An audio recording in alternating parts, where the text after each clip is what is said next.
So we've reached the end of the countdown. We're at number 1. So we've reached the point of me now talking about what I find certainly one of the most egregious examples of just even what a franchise is, in terms of its sheer,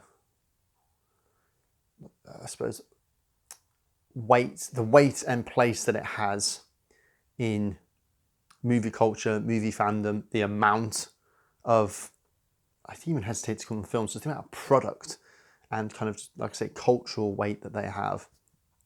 Like I said, it's the most kind of egregious example of what a franchise can be, and for me symbolizes a lot of the problems and issues that I have with modern cinema in general. So this is a modern franchise, it's an ongoing franchise, it's even referred to as its own universe. Yeah, if you haven't guessed already, I'm talking about my number 1 most, I'm going to use the word hated for this one, hated franchise is Marvel movies, or the Marvel Cinematic Universe as it's known. Obviously we've got to talk about our history with this, right? So, because this is a thing which, when I was younger, I was convinced it was a kind of a fad, kind of like how disaster movies were popular in the 70s, right? Like really popular in the 70s. That's when they kind of had their moment. And, and I'll return to disaster movies as an example later on, actually, to illustrate something. But so I thought, superhero movies, which kind of really became, I know there's a kind of rivalry between Marvel and DC as the kind of 2 universe examples, right? Or kind of the preeminent example of comic book movies as a subgenre in general. But I really thought it'd be a fad, even when I was younger. I've checked out of this a long time ago, this franchise, okay, this universe, as it likes to call itself, to the point where, so I actually had to look up how many titles there are, because it is quite staggering. So according to Wikipedia, 34 titles to date, 10 more in various stages of development. So that's 44, okay? And I feel like when something actually becomes a kind of labor intensive with trying to actually keep up with watching these, so it actually becomes almost like an act of labor, of work, then you've already kind of lost me, no matter how kind of invested I am meant to be or am. But yeah, in essentially kind of 2 decades, we've had 34 movies that have been released to date under this banner. The funny thing is, right, I checked out of Marvel Cinematic Universe.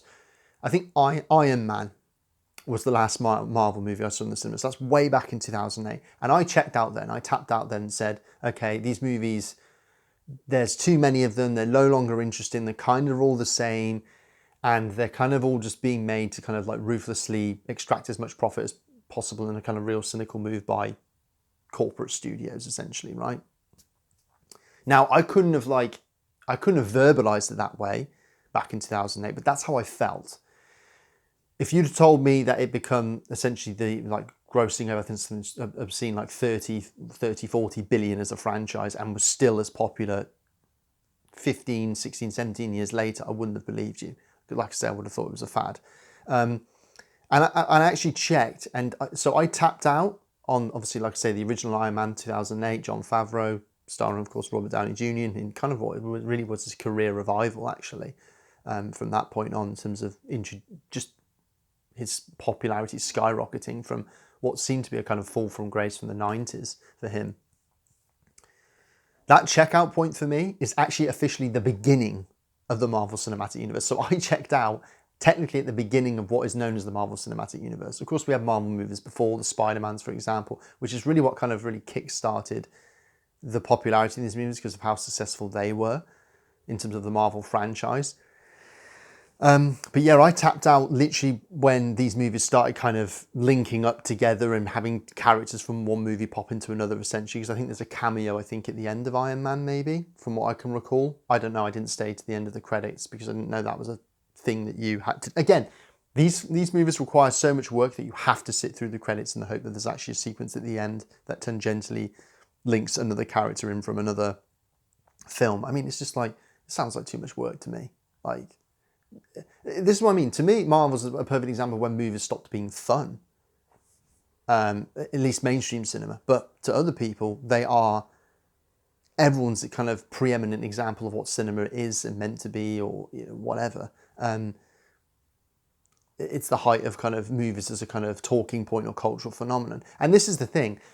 One of the reasons why I have this as at number one, amongst many others, is because I think nothing demonstrates the, I don't want to call it a generational rift, but like a cultural rift, I feel, between what I feel I am as a kind of cinephile and film fan, and then what I'm expected to like off the back end of that, which is like Marvel movies. So often, when you're presumed to be a film nerd, you must love Marvel, right? Because that's the example of what you're meant to like. And for me, it's paradoxically, it's precisely the opposite. It's because I'm a film fan that I don't like Marvel cinema, because for me, it represents everything that I kind of hate about contemporary mainstream American cinema. Namely, the kind of, like I say, the kind of the existence of a sequel. The existence of a movie just to set up another movie is, again, this idea of kind of profiteering that I just find really cynical. That has almost like a kind of innate disdain for its audience, a contempt for the audience. The idea of almost like you're kind of stupid for wanting to sit through a movie just to set up another movie that you then do want to see. And the fact that all the characters there's this kind of like this real irksome postmodern, ironic, all the characters talk the same, witticisms, everything's kind of to be laughed off, nothing's sincere anymore. Like I say, all characters feel like they're written and talk the same. Everything's a kind of joke. I find that really, really tiresome and overbearing. And I feel like Marvel really pushed that. And it even carries over into something like, Deadpool's probably a great example of that. And just, again, overuse of CGI. I think the films a lot of the time, they look horrible. They sound horrible. They're just very, very overbearing in the most annoying of ways to me. And that's watching them, never mind like hearing the discourse around them, other people discussing them. And so for me, a lot of what I hate about this franchise is it all boils down to issues of kind of over-representation. So that I feel like Marvel to me represents like the shit that clogs up movie schedules. I feel like way more movies could be shown in cinemas if it wasn't for like the predominance of these franchises just taking up all the slots. Like, I feel like these prevent a lot of films that need and would benefit from getting the attention that they both need and deserve. And so to me, like, Marvel is now like a kind of dark matter of cinema that I've tried to like consciously reduce to background noise over the years. And that's why I had to look up the franchise, because I genuinely have no idea what the titles are, how many there are anymore, despite the fact people talk about them so often. And obviously a lot of controversy was surrounding, Martin Scorsese came out and made a statement about Marvel movies being likened to kind of, he said, like the kind of theme park rides, essentially like they're a particular type of theme park ride, or that he might not necessarily like, but he understands they are popular and people go on them, even if he doesn't quite understand what those reasons are, or he doesn't enjoy them. I thought he was making a kind of neutral, critical observation, okay? And so I was so surprised when he got so much flack. Until then I realised, wait, Scorsese's position is now the minority position, I feel. I feel that that's why he got the flack. Like, his position of defending films as an art form almost feels like a niche position now that we've reached. And now that means I'm not saying that, like, entertainment can't be art, or vice versa. I think that's a false dichotomy. That's not what I'm saying. A recent film that I reviewed on this channel, The Substance, the horror film with Demi Moore in, is a kind of film that's steeped in kind of cinematic illusions, reverence to horror history, had artistic pretension, but was first and foremost a kind of entertaining genre film, right? So, I'm not saying, like I said, these things are mutually exclusive. The thing is, Marvel, I'd argue, like, isn't interested in artistic pretension. Okay, it's something which I've referred to with another I think I've referred to a few franchises as this, is I feel like they're not films, they're just content. We've kind of moved from an area of content creation. Like I say, when you have one film that's used to then justify the existence of another, which you then have to see as an act of work in order to then say you can then watch the next one, almost like as a rites of passage. That's content, okay? Because it almost feels like the movie can't exist for itself. Again, very, very cynical marketing and profiteering, essentially. It feels like the directors are for hire. Like their artistic voice is completely drowned out, as far as I'm concerned. So gone are the days when obviously the old Hollywood days, where the artistic genius, kind of to quote unquote, artistic genius would find its way of method of expression from the director through the industrial machine that was classic Hollywood. Here it's the opposite. I think it just gets suppressed and drowned out. I feel it's the same for the actors. I feel like the actors are just bodies for hire. Like, do they really do any kind of decent or meaningful work in these movies, really? I mean, and this is kind of the sadness of this, I think, is like, there's a lot of interesting actors who, for me, they just disappear for years off my radar. And I go, well, they haven't done anything interesting, or they haven't popped up in my kind of cinematic radar for years. What have they been doing? I look at their credits. Oh, they've been doing Marvel movies. Like really interesting actors. Like Michael Fassbender is a really good example, right? Did loads of interesting work when he kind of burst onto the scene in the late 2000s, early 2010s. He was kind of working with everyone from, Andrea Arnold to Tarantino to Steve McQueen to whoever. He was doing horror movies. He was doing all sorts of stuff, right? Really interesting stuff. And then he kind of did the X-Men stuff, right? And it just felt like he disappeared for me, lost kind of like actorly momentum, I suppose. And so for me, it's interesting how many like interesting creative, both actorly or directorial voices are kind of drowned out by the preeminence of Marvel, right? Or the industrial process that is making a Marvel movie. And the other way I think it's overrepresented, I think now, is in terms of what you have is essentially here is a sub-genre of films, right? It's a very, very narrow aspect of cinema that gets way too much discourse, way too much money, way too much ad time, way too much screen time, way too much cultural attention. I looked up Empire magazine, which is the kind of revered mainstream and nonetheless revered movie magazine in this country. It's been going for probably 30 something years now. Its latest iteration of its 100 greatest films, user voted, 6 superhero movies, Marvel movies in particular, made that list out of 100. So that's obviously 6%. That's over 1 in 20 movies are Marvel superhero movies. That is, again, a very, very bad, I think, overrepresentation. Any overrepresentation is bad, but this in particular is egregious. Overrepresentation of, like I said, a very, very slim category of what cinema is. And, I have plenty of discussions with young people now, or just we talk about film or whatever. And again, this goes back to why this was the kind of the impetus for this series really is, and that's why this is number one, because when I think about the impetus for what this series was, which is when you say to someone you love cinema, what do they presume you like? Well, to younger people, and I'm talking about adults, full-grown adults that are now in their 20s that know nothing but Marvel. To them, it is Marvel. The genius of Marvel cinema, or Marvel in general as a company, as a corporate beast, is they now have managed to equate their own brand to cinema. Marvel movies is cinema to some people. That's all they've ever known. And that's a very, very clever marketing ploy and strategy that's worked wonders, I think.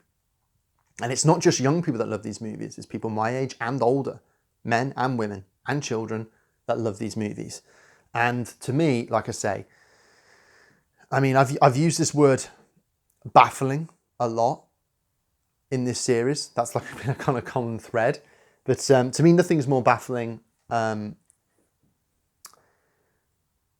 Actually, nothing, not just baffling, but nothing's made me feel more estranged from the thing I claim to, and indeed do love, cinema, in my film-going life than Marvel. And that's why it's number one. It's the thing where if I'm with a group of friends and I'm meant to be the film guy, that more often than not, the thing that most frequently alienates me from the discussion that's going on when it's film related is Marvel. It's the thing I'm supposed to like, it's the thing I'm supposed to know about. But for all those reasons I've just stated, I just, I don't. And this is the thing, it's not like I've reached a point of neutrality where I'm just indifferent to and not interested in these films. I practically stand against these films because I kind of oppose everything that Marvel stands for, artistically, culturally, socially, politically, aesthetically. I stand against all of those things.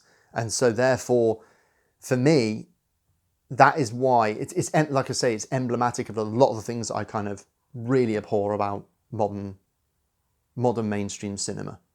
And I think it's endemic to many of those issues. I think it's a real problem. And what's even more worrying, actually, from a more empathic kind of point of view, is the people that actually are fans of this stuff that are getting fatigued. Because if they associate Marvel to be cinema, will they just withdraw from films altogether?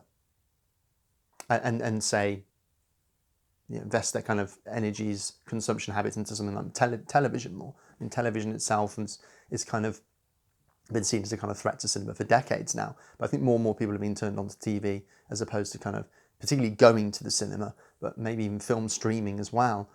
And with the proliferation of streaming services, like obviously Disney Plus is like a really central. It's funny, Disney Plus is one of the few streaming services I've never subscribed to, mainly because again I don't like a lot of their content. Okay, or I'm not interested in a lot of their content. They do unfortunately, of course, own the rights to 20th Century Fox. And Disney have came out and said they're not interested in really pursuing physical media releases anymore. So I don't know what that means to the catalogue and library of 20th Century Fox. That's very worrying as far as I'm concerned. Because when you get DVDs and Blu-rays go out of print, will we ever see these films physically? Will we ever see them issued again for physical release so we can actually own the films that we like? So there's issues of ownership there and so on and so forth for film fans. But going back to Marvel specifically, I just, like I say, it became way too much of a chore, even back then, way back in 2008, with these superhero movies. And it's not just like Marvel, it's the extension of superhero movies in general, I think.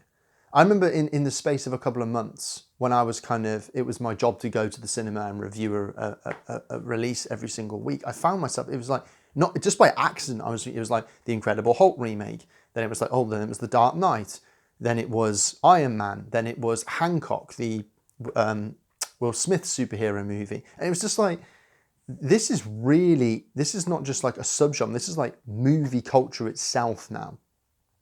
And the problem with a lot of these movies, like I say, is from so many different like artistic, aesthetic, thematic, philosophical, political reasons. I just find them very uninteresting, very boring.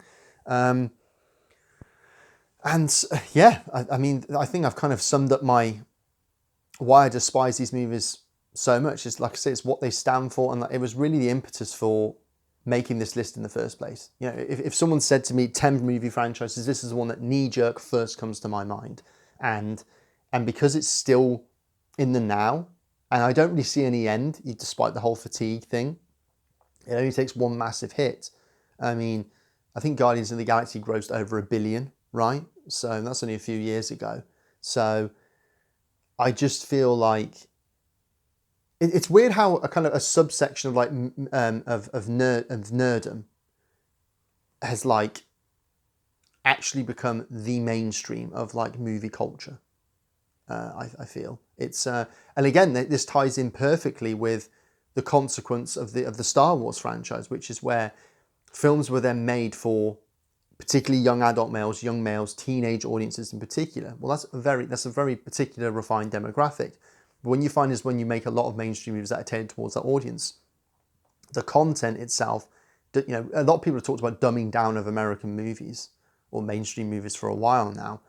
That's one of the consequences of it. A lot of the times when you make your movies for a particular audience, okay, but you make it for a particular audience in mind with maximizing your profits, because essentially cinema then becomes a lifestyle category, like a lifestyle consumption category, right?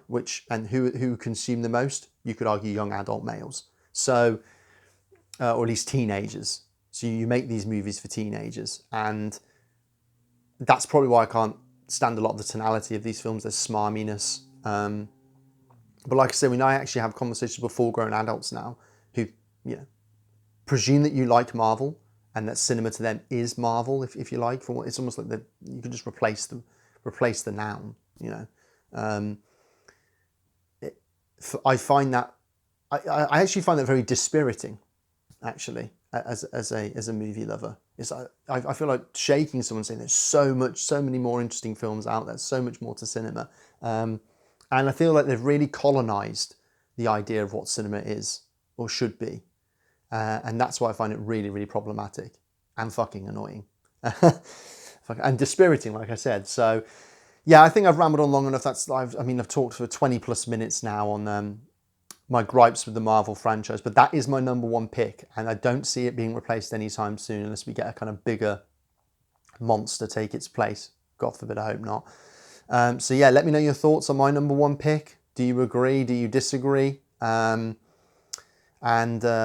leave your thoughts in the comments. Subscribe if you particularly if you agree with my ethos, because it might feed into a lot of our some similar tastes that we might have. But this channel is a kind of, I don't want to say an anti-Marvel channel. Like I said, I'm not going to be constantly bashing Marvel on this channel. I'm just going to steer clear of it like I have been doing for well over 15 years. So yeah, with that said, it's the end of this series. I'm probably going to start a new series soon. I haven't settled on what I want to do yet, but so I hope you've enjoyed the ride, as bumpy or as unlikable it might have been for some of you, if I'm naming your favourites. But subscribe to the channel, like I say, if you haven't already, and I will see you on the next one as always. So take care, guys.